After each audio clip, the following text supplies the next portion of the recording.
अभी मैं उपस्थित हूँ अपने शहर बहराइच में और बावरी सांझ एक मुलाकात में आपकी मुलाकात करवाने वाली हूँ अपने बड़े भाई साहब राजेश्वर सिंह जी से, जो इतिहास के प्रोफेसर हैं यहाँ पर किसान डिग्री कॉलेज में, और राजनीति से जुड़े रहे, सामाजिक मुद्दों से जुड़े रहे, साथ ही राइटर हैं, पोइट हैं। तो मैं उनसे आज राजनीति को लेकर कुछ विचार विमर्श करूँगी और हम आगे बढ़ते हैं, कुछ पल उनके साथ बिताएंगे आज। राजनीति के बहुत सारे मुद्दे उठकर खड़े हुए हैं अभी, जिसमें से बहुत ज़्यादा जो अभी चल रहा है वो है यूजीसी। इसके बारे में आप क्या कहना चाहेंगे, जो ये अभी लागू किया गया है या अभी हाई कोर्ट तक गया है, क्या संभावनाएं हैं और आपकी सोच इसके बारे में क्या है? देखो, राजनीति निर्दोष तो है नहीं जी। और जो चीजें निर्दोष नहीं होती हैं वो फिल्मी स्टाइल में चलती हैं। हीरो के द्वारा प्रायोजित किया जाता है, फिर हीरो उस मामले को सॉल्व कर देता है और फिर बहुत बड़ा हीरो दिखने लगता है। तो कुछ ऐसा ही है, जब साधन हमारे पवित्र नहीं है तो हम पवित्र लक्ष्य को कैसे प्राप्त कर सकते हैं। और स्वतंत्र भारत में तो नीति ये होनी चाहिए कि सब लोग मिलजुल कर रहें, आपस में भाईचारा हो, सद्भावना हो। देश की एकता के लिए ये बहुत आवश्यक है कि देश के सारे नागरिक प्रेम पूर्वक आपस में रहें, कानून अपना काम करे, अनावश्यक हस्तक्षेप न हो। अच्छी सरकार का मतलब ये होता है कि सार्वजनिक जीवन में वो कम से कम हस्तक्षेप, अधिक से अधिक हस्तक्षेप अगर आपको करना है, हर चीज आप तय करेंगे तो फिर तानाशाह में और एक लोकतांत्रिक शासक में अंतर क्या रह जाएगा। जहां तक मुझे लगता है कि अभी ये यूजीसी लागू की गई, इससे दलित वर्ग को आकर्षित किया जा रहा है, उसके बाद ये कोर्ट में जाएगा और फिर सोल्यूशन दे दिया जाएगा, तो इससे दोनों ये सवर्ग जो हैं और दलित दोनों लोगों को आकर्षित करने का काम किया जा रहा है कि वो तो वोट देंगे ही और साथ साथ इनको भी जो ये थोड़ी दूरी बनाए हुए हैं ये भी आ जाएंगे। ऐसा कुछ है क्या? ये एक महज भ्रम है जी। जब आप एक बार लोगों को भड़का देंगे किसी मुद्दे पे तो उनको फिर रास्ते पर लाना बहुत आसान नहीं है। मुझे एक घटना याद आ रही है, जब महात्मा गांधी ने आजादी की लड़ाई में विद्यार्थियों से भी अपील की थी। वो अपील तो सबके लिए थी, लेकिन विद्यार्थियों से भी उन्होंने कहा था कि बाद में पढ़ लेना, करो या मरो, देश की आजादी के लिए छोड़ो स्कूल कॉलेज, सड़क पर आओ। तो एक व्यक्ति थे जिन्होंने मना किया था गांधी जी, वो रविन्द्रनाथ टैगोर जी। उन्होंने कहा था कि युवकों को गलत शिक्षा आप दे रहे हैं, एक बार अगर स्कूल कॉलेज छोड़ देंगे तो दोबारा बैठेंगे नहीं। लेकिन कुछ आपद धर्म ऐसे होते हैं कि भाई उनको स्वीकार करना पड़ता है, देश और समाज की आवश्यकता ऐसी होती है। तो वो सब किया गया और आज की जो परिस्थिति है, अंग्रेज तो बेचारे हो गए, वो तो केवल हिंदू मुसलमान में ही रह गए। और उसके बाद जो लोग आए, जो शासक हैं, उन्होंने तो एक एक घर में पार्टियां बना दी। पता चला परिवार में अगर 10-5 लोग हैं तो वो एक मत में नहीं। और ये भाई लोकतंत्र का सौंदर्य भी है इसमें कि लोग अपने हिसाब से सोचें और व्यवहार करें, लेकिन विचारों में मतभेद होने तक तो ठीक है, लेकिन मन में भी मतभेद हो रहा है और लोग कटुता पाल रहे हैं। बिल्कुल, आपसी कटुता ज्यादा दुर्भाग्यपूर्ण है, कटुता नहीं होनी चाहिए। मुझे वो दौर याद है जब यहाँ बहराइच में और तमाम देश में भी सर्वदलीय सम्मेलन होते थे, सब लोग मिल करके किसी मुद्दे पर बात करते थे। अब तो सर्वदलीय शोक सभा भी नहीं होती है जी। मुझे याद है 12 अक्टूबर ऐन दशहरे का दिन था और डॉक्टर राम मनोहर लोहिया का निधन हुआ था। 1967 की बात है। तो यहाँ लंबे समय तक मिनिस्टर रहे हुकुम सिंह से तो हमारे पिताजी की बोलचाल भी नहीं थी, लेकिन वो गए उनके पास और कहा कि शाम को घंटाघर के मैदान में इस तरह की एक शोक सभा होनी है, तो मैं चाहता हूं कि आप उसकी अध्यक्षता कर लें। उन्होंने कहा भाई 6 बजे आना है, उन्होंने समय बताया और उस समय पर शोक सभा हुई। तो इस तरह का वातावरण समाप्त हो गया। राजनीति में कटुता नहीं थी। ये बातें सुनने तो ऐसा लगता था कि अभी बवाल हो गया, लेकिन बाद में लोग बैठ करके एक साथ चाय पीते थे। अब राजनीति ने कटुता का स्थान ले लिया है, ये बहुत दुखद है और दुर्भाग्यपूर्ण भी है। अब पूरे समाज में इस समय दो चीजें, और एक तो यूजीसी के साथ साथ ये भी चल रहा है, कुछ लोग योगी को पसंद करते हैं, कुछ मोदी को। तो इसमें क्या ऐसा कहना है चाहेंगे? कि किसी के पसंद करने से, कुछ लोगों के पसंद करने से तो होगा नहीं। लोकतंत्र तो बहुमत से चलता है। जी। ज्यादा लोग जिसको पसंद करेंगे वो मतलब भाई प्रकाश में आएगा, सत्ता संभालेगा। और इस देश में केवल योगी और मोदी नहीं रहते हैं, बहुत बड़ा देश है। हाँ, लेकिन विपक्ष की जो पार्टियां हैं उसमें कोई मजबूत नेता दिखाई नहीं दे रहा। ये तो आप काम करने का जब मौका दीजिएगा तब पता चलेगा। ये सोचना तो गलत है। नेहरू के जमाने में भी तो किताबें लिखी जा रही थी कि कौन नेहरू के बाद, फिर तुरंत लाल बहादुर शास्त्री ने सबको तो चमत्कृत कर अगर दिया। अगर मोदी वहां से हटेंगे तो उसके बाद आपको कोई दिखाई देता है ऐसा? नहीं, हम किसी का नाम नहीं लेना चाहते हैं कि हमें कौन दिखाई देता है, लेकिन मुख्य बात जो मैंने कही है कि जब आदमी कार्य करेगा, भाई इंदिरा गांधी को भी गूंगी गुड़िया कहा गया था, बाद में उसी को दुर्गा चंडी विपक्षी दल के नेताओं ने भी कहा। तो सब समय परिस्थिति की बात होती है। जब तक आदमी को कार्य करने का मौका न दिया जाए तब तक आप उसका मूल्यांकन कैसे करेंगे? यूनिवर्सिटी कॉलेज में होता है रोटेशन से विभागाध्यक्ष होते हैं, क्यों होते? इसीलिए कि भाई सबकी योग्यता क्षमता का परीक्षण हो और पता चले कि किसका काम कितना अच्छा है, कौन ज्यादा हितकारी है। लेकिन राजनेताओं की तो हिम्मत नहीं है कि रोटेशन से प्रधानमंत्री भी तय कर दें कि भाई 2 साल हम रहेंगे, 2 साल तुम रहोगे। हालांकि यह नाटक ये लोग उत्तर प्रदेश में कर चुके हैं मायावती के समय में, कि आधे समय ये रहेंगे, आधे समय कल्याण सिंह रहेंगे। और इस ड्रामेबाजी में भी मतलब उसका बहुत अच्छा रिजल्ट नहीं रहा। और परिवर्तन करने में भी लोगों को बड़ी तकलीफ आई, क्योंकि सत्ता का त्याग आसान नहीं होता है। हर आदमी राम नहीं हो सकता है। हाँ, जो चक्रवर्ती सम्राट के पद को तृण की तरह से छोड़ दे और प्रसन्नता पूर्वक चला जाए और किसी विद्रोह को आमंत्रित न करे। तो अभी जैसे जो अभी योगी जी यहाँ पर हैं, उनकी कार्यप्रणाली जब से वो इसमें आए तो कुछ बदलाव या कुछ चीजें आपने देखी? आप यहीं पर रहते हैं। अब बदलाव हम क्या बताएं, मैं कट्टरपंथ का कभी समर्थक नहीं रहा जी। और अखबारों में जहां तक अपराध का मामला है, जितने अपराध पहले अखबारों में जगह पाते थे उतने आज भी जगह पाते हैं। और सबसे बड़े दुर्भाग्य की बात तो है ये कि सगे संबंधी लोग आपस में एक दूसरे के खून के प्यासे हैं। छोटी छोटी घटनाओं पता चला कि लड़का पैसा मांग रहा है शराब पीने के लिए, अम्मा ने दादी ने नहीं दिया, उसने उनको काट कर रख दिया। इतनी तुच्छी घटनाएं घट रही हैं। रेप वगैरह तो बिल्कुल आम बात हो गई है। छोटे छोटे बच्चे उसमें मतलब इन्वॉल्व हो रहे हैं और मानवता बिल्कुल त्राहिमाम कर रही है। और संवेदनशील आदमी के लिए बड़ी कठिनाई है। कोई भले आदमियों के लिए सारा संकट है। पहले मेरा भी रुझान बड़ा राजनीति में हुआ करता था, लेकिन अब मैंने भी किनारा कर लिया। नहीं, राजनीति में भाई, राजनीति का हाल तो यह है कि अर्थशास्त्र वाली कहावत है कि खोटे सिक्के अच्छे सिक्कों को चलन से बाहर कर देते। वही हाल राजनीति का हुआ। और राजनीति इतनी आर्थिक हो गई है कि आम आदमी जो है कौन सी राजनीति करेगा भाई? आम आदमी से आप आशा करते हो कि जा करके बस वोट दे दे, तो हम कोई वोट देने की मशीन थोड़े है। लोकतंत्र इतना ही थोड़ा है। लोकतंत्र इतना आसान नहीं है। लोकतंत्र बहुत गहरी शासन व्यवस्था है। दुनिया की सारी बुराइयां लोकतंत्र में हैं, लेकिन एक अच्छाई सारी बुराइयों को तोप देती है। तो अभी जैसा कि आपके विचार हैं कि राजनीति उस तरह से नहीं रह गई जैसे कि पहले हुआ करती थी। मेरी भी किसी से बात हो रही थी तो लोग कहने लगे कि अटल बिहारी वाजपेयी और उसके पहले जमाने में जो बीजेपी भारतीय जनता पार्टी हुआ करती थी, जनसंघ हुआ करता था, वो अलग था। ये पूरा बीजेपी नहीं रह गया, पूरा मोदी हो गया और उनके हिसाब से ही चीजें चल रही हैं। तो ऐसा है क्या? पहली बात तो ये है कि लोकतंत्र को स्वीकार करना है कि नहीं स्वीकार करना। अगर लोकतंत्र में आपकी आस्था है तो वन मैन शो की इसमें कोई जगह नहीं है जी। ये तो निर्णय सामूहिक होने चाहिए जी, सुविचारित होने चाहिए।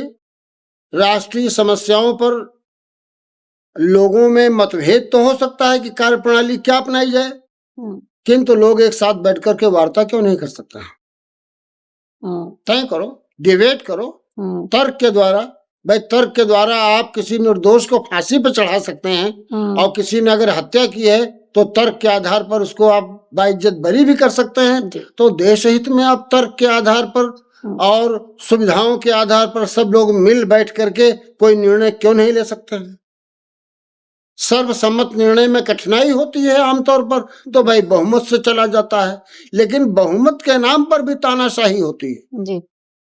तो तानाशाही का समर्थक तो भाई कोई भी भला आदमी करेगा नहीं, क्योंकि हमारे देश की जो स्थितियां हैं इसका उद्धार और भला लोकतंत्र से ही होना है। और लोकतंत्र सिर्फ वोट डालना नहीं है। आम आदमी जब सक्रियता दिखलावे तो किस बात की सक्रियता दिखलाएगा? करोड़ों रुपया चाहिए चुनाव लड़ने के लिए, कहां से आएगा? आप अगर ये कहें कि वो किसी राजनीतिक दल को ज्वाइन करे, किसी का साथ करे, तो वहां साथ क्या है? भाणगिरी हो रही है, चाटुकारिता अतिशय है। अकबर बादशाह को सलाहकार जो उनके थे नवरत्न, वो जितना खुल करके राय देते थे उतना खुल कर राय देने वाले आज पूरी पार्लियामेंट में रूलिंग पार्टी में लोग मौजूद नहीं है। सलाह सुनी ही नहीं जा रही है। नहीं, सलाह सुनी जाए, सलाह दी जाती है कि माँ बदौलत को अच्छी लगे। ऐसी सलाह जानबूझ के दी जाती है कि आपको अच्छी लगे। इस सलाह के ही चक्कर में कुछ बड़े बड़े लोगों ने महामूर्खता की बात की है कि इतिहास से बदला लिया जाए। भाई इससे बड़ी बेवकूफी की बात क्या हो सकती है? तुम इतिहास से कौन सा बदला लोगे? तुम्हारे लड़के विदेशों में मजा मार रहे हैं, पैसा कमा रहे हैं, और यहाँ तुम पब्लिक को प्रेरित कर रहे हो बदला लेने के लिए। किसी भी दंगे फसाद में किसी नेता, अभिनेता, उद्योगपति, किसी क्रिकेटर, किसी विशिष्ट राजनीतिक नेता का कोई लड़का, भाई बंधु अगर मरा हो तो एक नाम मुझे कोई बता दे। आप आम जनता को गुमराह करते हैं, उत्तेजना पैदा करते हैं, घृणा पैदा करते हैं, और उसी घृणा के बीच से आप अपना वोट निकाल रहे हैं। इसमें कोई देश हित नहीं है। देश को बराबर आप अपने स्वार्थ के लिए कमजोर कर रहे हैं। सत्ता को जब खतरा होता है तो लोग चिल्लाते हैं कि देश को खतरा है। देश को कौन सा खतरा है? सत्ता को खतरा है। सत्ता आप छोड़ना नहीं चाहते, किसी भी तरह से आप सत्ता में बना रहना चाहते हैं। ये लोकतंत्र की प्रवृत्ति ही नहीं है। लोकतंत्र का मतलब है कि प्रेम पूर्वक जैसे आप आए हैं वैसे प्रेम पूर्वक आप विदाई भी ले लें, और अगले को आप मतलब भाई मौका दें। 75 साल वाला नियम कहाँ चला गया? क्या वो बीजेपी के पुराने नेताओं के लिए 75 साल लागू था? तुम भी तो 75 साल के हो गए हो। अपने लिए नियम नहीं। क्यों नहीं भाई? सवाल है, नियम सबके लिए होता है। नियम का मतलब क्या है? 75 साल पूरे हुए, रास्ता छोड़िए, दूसरे को मौका दीजिए। जैसा कि मैं महाराष्ट्र में रहती हूँ तो मैंने देखा कि वहाँ की सारी चीजें अडानी, अंबानी, सारे प्राइवेट लोगों को, यहाँ तक कि वहाँ की बसें भी बदल दी गई हैं, और स्कूल जो डिपार्टमेंट है, सरकारी स्कूल तक, तो सारी चीजें प्राइवेट। कह तो रहे हैं हाँ, कि 2 गुजराती जो है वो बेच रहे हैं और 2 गुजराती खरीद रहे हैं। तो 2 गुजराती में मोदी, अमित शाह, और खरीदने वाले अडानी। तो ये सारी चीजें प्राइवेट हो जाएंगी तो कुछ लोगों का कहना ये है कि भाई फिर राहुल गांधी या कोई भी अगर गद्दी पर बैठता भी है तो वो करे क्या जब सब चीजें प्राइवेट हो? सब चीजें प्राइवेट है तो प्राइम मिनिस्टर का पद भी प्राइवेट कर दो। हाँ, क्यों नहीं कर रहे? एक बात पर और विमर्श करना चाहूंगी कि अभी मनुष्यों की बात छोड़ दें, एकदम से लगातार एक बात चालू हुई है जो कोर्ट तक चली जा रही है जीव जंतुओं को लेकर, जिसमें मुंबई में मैं रहती हूँ जहां पर कबूतर एक जगह बहुत सारे आते हैं। ये बाउंड्री लगा दी गई कि इनको कोई दाना नहीं चुंगाएगा, उस पर भी अपराध है। वो भूखे मरना शुरू हो गए, जहां पर बहुत टाइम से आते थे, बैठते थे और बड़ी सुंदरता थी, लोग देखते भी थे, उससे कोई नुकसान नहीं हो रहा था। ऐसे ही अभी तेलंगाना में एक नेताजी ने लगभग 500 कुत्तों को जहर मिलाकर खिला दिया, मार दिया गया, और हाई कोर्ट तक मामला जा रहा है जीव जंतुओं को लेकर, और उठाया जा रहा है कुत्तों को, और जिस शेल्टरों में डाला जा रहा है, शेल्टर तो पूरे हैं ही नहीं, जिसमें डाला जा रहा है वहां ना खाने को है ना पीने को है, बस ले जाके छोड़ दिया गया है। तो ये भी बहुत दुखद लगता है मुझे जब जीव जंतुओं के साथ भी।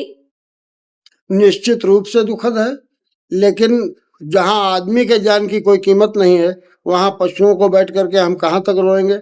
मैं तो एक चींटी भी चाहता हूं न मारी जाए, सबको सुरक्षा मिले। है प्रकृति में जो क्षुद्र जीव जंतु हैं वो भी अपना जीवन एंजॉय करें, लेकिन क्या उसके अनुरूप वातावरण रह सका है? 8 अरब से ज्यादा आदमी रह रहा है धरती पर। चीन से हमारी एरिया 1/3 होगी, और आबादी में हम उसको भी टॉप कर गए हैं। किस बात का विकास आप करेंगे?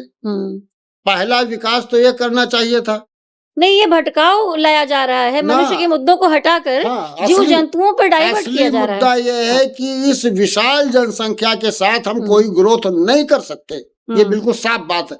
आप ज्यादा से ज्यादा 25, 30, 40 करोड़ लोगों को चमाचम करने में देश के सारे संसाधन झोंक सकते हैं। और कहीं पर ये बात भी है कि जो अभी सवर्ग है वो ये सोचता है कि हमें 1-2 बच्चे करने हैं और लोगों पर कोई रोक-टोक नहीं है, वो चाहते हैं कि हम बहुत सारे बच्चे पर भी नहीं है, लेकिन फैमिली प्लानिंग का जो मैसेज था हाँ। वो मध्यम वर्ग में चला गया। हाँ। क्यों चला गया? आर्थिक कारणों से चला गया। जी। क्योंकि अपर क्लास जो है उसकी कोई समस्या नहीं है, उनके मनोरंजन के हजार साधन है, वहाँ ज्यादा बच्चे वैसे होते भी नहीं है। बचा लोअर क्लास, उसकी भी कोई समस्या नहीं है, 10-20 बच्चे भी जी गए तो सब कुछ न कुछ कर लेंगे, उनको कोई स्तर मेंटेन करना नहीं है अपना। मिडिल क्लास जो है ये मतलब क्रांतियों का वाहक भी रहा है, संस्कृतियों का संरक्षक भी रहा है और मानव मूल्यों को भी बचाने की चेष्टा ये मिडिल क्लास करता है। एक जमाना था जब फ्रेंच के रेवोल्यूशन को फ्रांस की रक्त रंजित क्रांति को कहा जाता था बुर्जुआ वर्ग की क्रांति है, तो बुर्जुआ वर्ग का मतलब वहां मध्यम वर्ग से ही था। तो महात्मा गांधी को ही ले लीजिए, मध्यम वर्ग के नेता थे भाई। न तो दलितों ने उनको नेता माना, न मुसलमानों ने माना। मुसलमान उनको नेता मान तो जिन्ना को 2 लात मारते। और दलितों के प्रेम में तो गांधी यहाँ तक थे कि पहले वो कहते थे हम 125 साल जीना चाहते हैं, फिर 100 साल पर आए, और जब उनकी हत्या हुई उसके पहले तो कहने लगे थे कि हे परमात्मा मुझे उठा ले, हे ईश्वर मुझे उठा ले, मेरी कोई सुनता नहीं है, मैं खोटा सिक्का हो गया, मेरा चलन नहीं रहा। लेकिन मिडिल क्लास बहुत बड़ा क्लास होता है, तो उस लीडरशिप ने उनको विश्व का जननायक महानेता बना दिया। और कोई मतलब कुछ भी कहे, लेकिन ये दुनिया जब तक रहेगी, विश्व मानवता जब तक रहेगी, तब तक कोई गांधी को भूल जाएगा या बुद्ध को भूल जाएगा, ये सोचना ही महामूर्खतापूर्ण बात है। उनका स्थान कोई नहीं ले सकता है। और रही बात जैसे आरक्षण का मुद्दा है, अगर उस पर देखें तो आरक्षण में बड़ा भेदभाव दिखाई देता है। ये आरक्षण शायद बना था पहले टाइम पर, जबकि व्यवस्था अलग देखो थी। और ये भी एक राजनीतिक पिटारे का खिलौना जैसा इस्तेमाल हो रहा है। संविधान सभा में इसके विरोध में भी लोग थे शुरू में ही, और अंबेडकर साहब भी इसको अनंत काल के लिए नहीं चाहते थे। 10 साल के लिए ये आरक्षण हुआ था, फिर ये आरक्षण बराबर बढ़ाया जाता गया वोट के लालच में। तो ये सब खेल वोट का है, इसमें कोई बौद्धिक बात नहीं है। समझदारी की बात तो सिर्फ इतनी है कि आप देश का आर्थिक सर्वे कराएं, और चाहे जिस जात धर्म का मानने वाला हो, अगर वो आर्थिक रूप से पीड़ित है, दुर्बल है, तो सरकार उसको सुविधा दे। हाँ, आरक्षण इस बात का आप थोड़ा बहुत जरूर दें कि जैसे कर्तव्य निष्ठा करते हुए कोई सेना है, पुलिस का कर्मी है, कोई भी है, अगर वो शहीद हो जाता है, वीर गति को प्राप्त करता है, तो उसके आश्रितों के लिए कुछ व्यवस्था होनी चाहिए, जात के आधार पर बिल्कुल नहीं होनी चाहिए। आश्रितों की बात आप जाने दीजिए, मैं कई बार ट्रेन में सफर करती हूँ, कहीं जा रही होती हूँ, तो जो हमारे सिपाही हैं, सैनिक हैं, जो बॉर्डर पर लड़ रहे हैं, वो एक छोटी सी चटाई लेकर लोगों के बीच में सो जाते हैं जमीन पर। उनके लिए व्यवस्था नहीं है उचित, व्यवस्था बिल्कुल होना नहीं है। सारे संसाधनों को मुंह चढ़ाने वाली बातें हैं, व्यवस्था तो सबके लिए होनी चाहिए। और आरक्षण में जो लोग 40% ला रहे हैं दलित वर्ग में, उनको आप डॉक्टर भी बना दे रहे हैं। और नहीं, उनके ही लीडर्स क्या कर रहे हैं। हाँ। रामविलास पासवान को जब हार्ट अटैक आता है तो त्रेहन को क्यों दिखलाना चाहते हैं। फिर हाँ, एक मामूली रिक्शे पर भी बैठकर जब हम चलते हैं, वो गड़बड़ चलाता है, तो पहला सवाल उससे हम यही पूछते हैं, हम चाहे जिस जात धर्म के हो, वो चाहे जिस जात का हो, लेकिन पहला सवाल यही पूछते हैं कि क्या भैया नए तो नहीं हो, कितने दिन से रिक्शा चला रहे हो। पहला सवाल हर कोई यही पूछता है कि कितने दिन से चला रहे हो। तो जब वो बताता है कि हम बम्बई में चला चुके हैं और दिल्ली में इतने दिन चला चुके हैं, तो हम निश्चिंत होकर बैठ जाते हैं कि ठीक है भाई, जब आप चला चुके हैं तो आप योग्यता का हर जगह महत्व है। और इस मामले में योग्यता का ही महत्व होना चाहिए।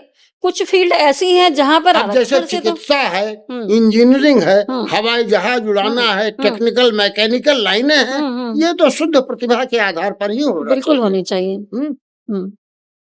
आप भाई अगले को नौकरी देना जरूरी है, तो उसके लिए अपना क्षेत्र है, आप कीजिए। पहले मछली पकड़ने का पट्टा गुड़ियों को देते थे आप, ठेका देते थे, तो उसके पीछे क्या है भाई? अनुवांशिक आधार पर वो पीढ़ी दर पीढ़ी ये काम कर रहे थे, उसको कुशलता पूर्वक अनुभव है। अनुभव वो है। तो इन सारी बातों से राजनीतिक बातें सबकी, लेकिन मेन मुद्दा यही है कि अभी की जो सरकार है वो अपने हिसाब से सारी चीजें चला रही है। मुझे नहीं लगता है जब कि तक उनको मौका है वो अपने हिसाब तो से ये सब जो चीजें चला रहे हैं। जो हमारी जनता है, जो लोग देख रहे हैं, सुन रहे हैं, उनके लिए आप क्या मैसेज देना चाहेंगे कि उनको क्या करना चाहिए? पब्लिक को हम क्या मैसेज दें जब ये महात्मा गांधी का मैसेज नहीं मान पाए, नेताजी सुभाष चंद्र बोस का मैसेज इनको हजम नहीं हुआ, खान अब्दुल गफ्फार खान आए थे एक जमाने में यहाँ, तो उनसे प्रश्न पूछा था कि आपका क्या संदेश है, तो उन्होंने कहा मेरा क्या संदेश है? जब तुमने गांधी का संदेश नहीं सुना तो मैं कौन सा संदेश दूं? यहाँ कोई किसी का संदेश नहीं सुनता है। यहाँ जूते की भाषा और रुपए की भाषा, दो ही चीजों का मैसेज होता है, और बाकी अपने आप को खुश करने के लिए हवाबाजी में आप चाहे जो कुछ कह दें कि ये युवकों के आदर्श हैं, फलाने आदर्श है, कोई किसी का आदर्श नहीं, कोई किसी का आदर्श नहीं। किसी भले आदमी का अगर कोई आदर्श होता तो उसका परिणाम दिखाई देता, कोई परिणाम नहीं। समाज दो चीजों से चलता है, लालच से और भय से। सारे दुनिया का समाज दो चीजों से संचालित होता है। हाँ, मुट्ठी भर लोग हर जगह पाए जाते हैं जो आत्मानुशासन से चलते हैं, जिनके लिए कायदे कानून का कोई मतलब नहीं है, क्योंकि वो उसका उल्लंघन करते ही नहीं है। गांधी अराजकतावादी इसी सेंस में थे कि अगर सब लोग ट्रैफिक नियमों का पालन करने लग जाएं तो ट्रैफिक पुलिस की क्या जरूरत है? तो सब लोग अपना काम नियम पूर्वक करने लगे तो फिर सरकार और डंडे की कोई जरूरत नहीं है। लेकिन विश्व नागरिक होने की हमें कोई सुविधा नहीं है। लेकिन यहाँ पर समस्या ये भी है, समस्या ये भी है कि एक आम इंसान हर बात में टैक्स भर रहा है, और वो भर रहा है। हर चीज में जीएसटी, टैक्स, ये पता नहीं क्या क्या चीजें, तो वो कहीं चल ही नहीं पा रहा है। एक तरह से चारों तरफ से एक जकड़ा हुआ इंसान चल रहा है अभी के समय में, मुझे ऐसा लगता है। तो वो सिर्फ अपने बारे में सोचने लगा। अब उसको ये भी लगता है कि भाई वोट देना बेकार है, कहीं नहीं जाना। ये जो वोट देने जाते हैं, सारी चीजें सब पैसे पर चल रही हैं। हाँ, बिक रहा है, बाकायदा नारे बने हुए हैं। हाँ। ग्राम सभा के चुनाव में मतलब ये नारे सुने हैं, मैंने खुद सुने हैं कि कच्ची दारू कच्चा वोट, पक्की दारू पक्का वोट, मुर्गा दारू खुला वोट। ये लोकतंत्र है। पैसा बांटते हुए सभी दल के लोग पकड़े जाते हैं, इसमें कोई भेदभाव नहीं है। चोरी में सब लोगों का आपसी कंपटीशन है। आखिर कहाँ से इतना धन आ रहा है? हमारे तमाम पुराने राष्ट्रीय नेता जिनके पास घर नहीं था, अभी तो प्रॉपर्टी का ही पता नहीं कितना बना रखा। और ये नए लोग जो हैं, इनका भाई क्या कहना है? पंच प्रधान और मामूली पदों पर जो लोग हैं वो महंगी महंगी गाड़ियों पर चल रहे हैं, और भारत के प्रधानमंत्री लाल बहादुर शास्त्री के पास पैसा नहीं था कि फिएट कार खरीदे।